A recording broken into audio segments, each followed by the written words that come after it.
ராசி நேயர்களே, உங்கள் ராசிக்கு 5ஆம் வீட்டில் குரு சஞ்சரிப்பதால் பண வரவுகள் மிக மிக சிறப்பாக இருந்து உங்கள் தேவைகள் அனைத்தும் பூர்த்தியாகக்கூடிய ஒரு வாய்ப்புகள் உங்களுக்கு இருந்தாலும், ஜென்ம ராசியில் ராகு 7இல் சூரியன் கேது சஞ்சரிப்பதால் எதிலும் சற்று பொறுமையோடு இருக்க வேண்டும்.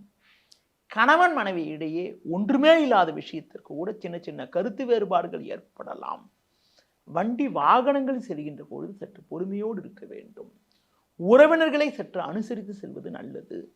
ஒரு சில நேரங்களில் ஆரோக்கியத்தில் அக்கறை எடுத்துக்கொள்வது, உணவு விஷயத்தில் சற்று கட்டுப்பாடோடு இருப்பதும் சிறப்பு. தொழில் வியாபாரத்தில் நல்ல ஒரு முன்னேற்றங்கள் இருக்கும் என்றாலும் வேலையாட்கள் ஒத்துழைப்பு சிறப்பாக இருக்காது.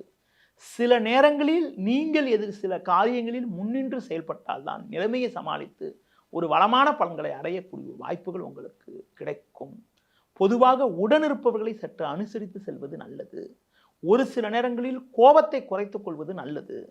உத்தியோகத்தில் இருப்பவர்களுக்கு பணியில் நீங்கள் சிறப்பாக செயல்படக்கூடிய ஒரு நாட்களாக வருகின்ற நாட்கள் இருக்கும்.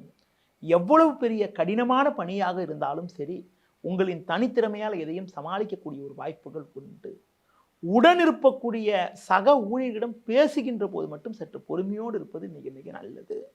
முடிந்தவரை தேவையில்லாத தூர பயணங்களை தள்ளி வைப்பது மிகவும் சிறப்பு. இந்த வாரத்தில் குறிப்பாக முருக வழிபாடு மேற்கொள்வது, சிவன் ஸ்தலங்களுக்கு சென்றுவது மூலமாக ஒரு வளமான பலன்களை அடையக்கூடிய வாய்ப்புகள் உங்களுக்கு உண்டு.